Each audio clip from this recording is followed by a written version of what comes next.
আসসালামু আলাইকুম এভরিওয়ান, কেমন আছেন সবাই? আশা করি ভালো আছেন। তো আজকে প্রায় এক সপ্তাহ এই কবুতরটাকে নিয়ে আপনাদের সাথে নানান ভিডিও শেয়ার করছি। আলহামদুলিল্লাহ কবুতরটা সুস্থ। আজকে 2 দিন যাবৎ পুরো সারাদিন ছাড়া, মানে বাকি কবুতরের সাথে দিয়ে দিছি। আপনারা দেখেছিলেন যে আমি ওকে গোসল করাইছি। তো সেটা কথা না, কথা হচ্ছে এখন যে এই কবুতরটাকে সুস্থ করতে আমার এতগুলো ওষুধ লাগছে। সরি, এটা না, বাট কেন? কথা হচ্ছে বাট কেন একটা কবুতরকে সুস্থ করার জন্য কি এতগুলো ওষুধের প্রয়োজন হয়? কথা হচ্ছে না, বাট কেন আমি এই কবুতরটাকে এতগুলো ওষুধ খাওয়াইছি সেইটাই বলি। প্রথমত হচ্ছে গাইস, কবুতরটা আমি যখন আসি, ওকে যখন দেখি, একেবারে থুম বা ঝুমটা ছিল, এমন পরিমাণে জিমা ছিল যেটা বলার বাইরে। দেন হচ্ছে কবুতরটাকে ধরার পর দেখি যে হ্যাঁ, তখন সে খাবার খাচ্ছিল, বাট ধরার পর দেখি যে তার অবস্থা একেবারে খারাপ।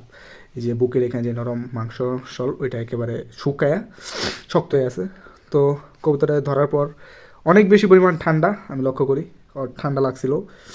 তো ঠান্ডা লাগার পরে তাছাড়া হাঁচি মারছিল।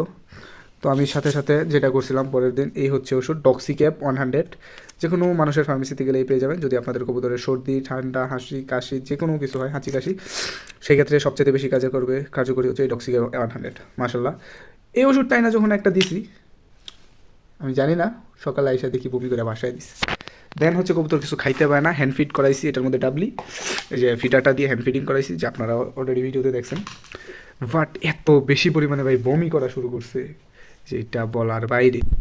তো বমি করা শুরু করছে, তো একবার করছে, দুইবার করছে, তিনবার করছে। ভাই বিলিভ মি, আমি আমার লাইফে মানে যা খাওয়াইতেছি তাই বমি করতেছে, পানি খাওয়াইলে পানিও বমি করতেছে।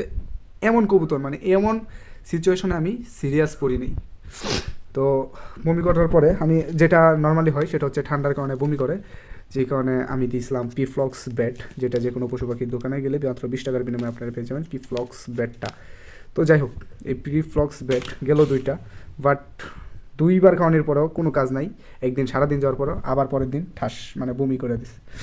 তো তারপর বমির ওষুধ, যেটা হচ্ছে বমি অমিডন, অমিডন মাংস ওষুধ, যেটা মাত্র 40 টাকা না 60 টাকা নিয়েছিল, যাই না, তো এমনই হবে 40 টাকা মনে হয়, কই জানি। তো যাই হোক 40 টাকা, তো 40 টাকা দিয়ে এটা আনার পরে আলহামদুলিল্লাহ এটা যখন খাওয়াইছি 1 ml করে, কাপ ছিল, বমি করা গেছে মাশাল্লাহ। বমি করার পরে বমি থামছে, খাবার খাইতেছে, হজম হইতেছে মাশাল্লাহ, কিন্তু কোনোভাবেই আর মানে ওর ঝুমা দেন হচ্ছে, দেন লক্ষ্য করছি সবুজ পাতলা পায়খানা, ওইটা কোনোভাবেই সারতেছে না। তো ফাইনালি যে সবুজ পাতলা পায়খানা যেই ট্রিটমেন্টটা আমি আগে আপনাদেরকে দেখাইছি, সেটা হচ্ছে এই হচ্ছে ইমোটিল ট্যাবলেট, আর তার সাথে দিই হচ্ছে রাইস স্যালাইন, যেটা মানুষের স্যালাইন, ওআরএস রাইস। তো ফাইনালি মাশাল্লাহ 2 দিন, একদিন খাওয়ানোর পরেই অসুস্থতা লক্ষ্য করছি, 2 দিন খাওয়ানোর পর মাশাল্লাহ তো সুস্থ হয়ে গেছে। আর আজকে তো দেখতেই পারতেছেন কতটা পরিমাণ সুস্থ, এই দেখেন পাখা টাকা একদম উড়ে দিতেছে, মানে আমার মায়ের ফেলবো।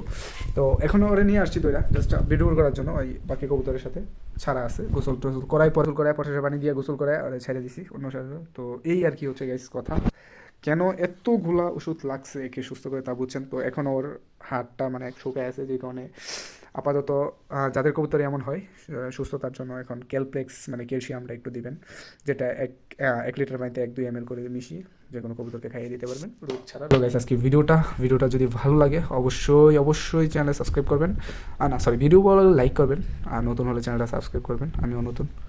তো এই ছিল আর কি, আর মাশাল্লাহ আপনাদের দোয়াই অনেকটা সুস্থ হয়ে গেছে। তো সবাই দোয়া করবেন, তো এই হচ্ছে কথা, সবাইয়ের জন্য দোয়া করবেন যাতে আরও সম্পূর্ণভাবে সুস্থ হয়ে যায়, এবং একটা মাদি কবুতর যাতে একটা সুন্দর দেখে একটা নর দেখে ওকে জোড়া দিয়ে দিতে পারি। তো এই ছিল গাইস আজকের ভিডিও, আল্লাহ হাফেজ।